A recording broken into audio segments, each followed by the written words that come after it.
I'm John Kenfield, family business mediator and solutionist. Welcome to talk number 8 in our series titled Common Causes of Family Business Conflict and How to Deal with them.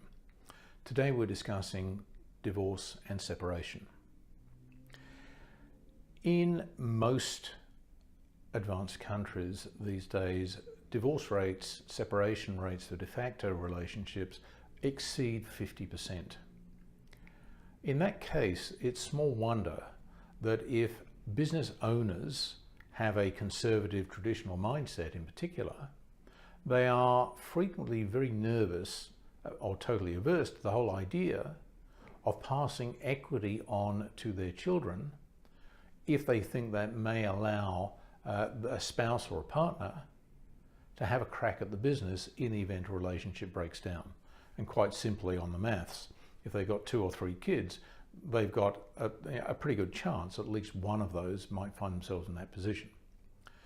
So we then find that it's a cause of conflict because you have a child who intends and maybe has been promised they will have ownership of the business eventually, being pressed to get equity in the business so they feel they have more authority, and so perhaps they can even raise finance to help with mortgages and things like that.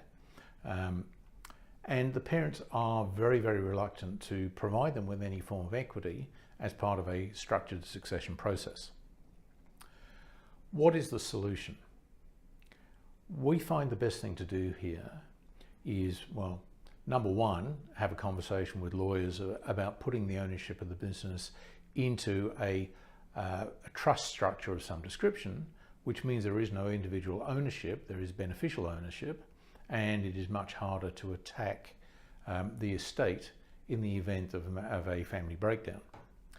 Perhaps in addition to that, within a family constitution, or at least within a family policy, there should be a requirement that family members enter into binding financial agreements, and you can do this post-marriage as well as pre-marriage, that make it very, very clear that although somebody will be looked after properly in the event their marriage breaks down or their long-term de facto relationship breaks down, they will be looked after financially in a reasonable way, but in return for that, they give up any right to pursue the family for a share or for a sale of the business.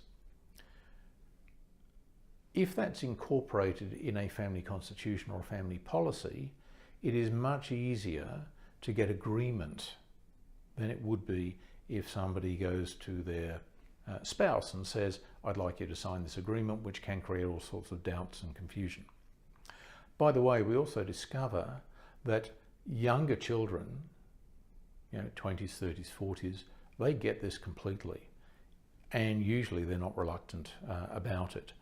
Older family members, unless they're on a second or subsequent marriage, are the ones most resistant to the concept. If you found this talk useful, please like, please share, and please come back. Thank you.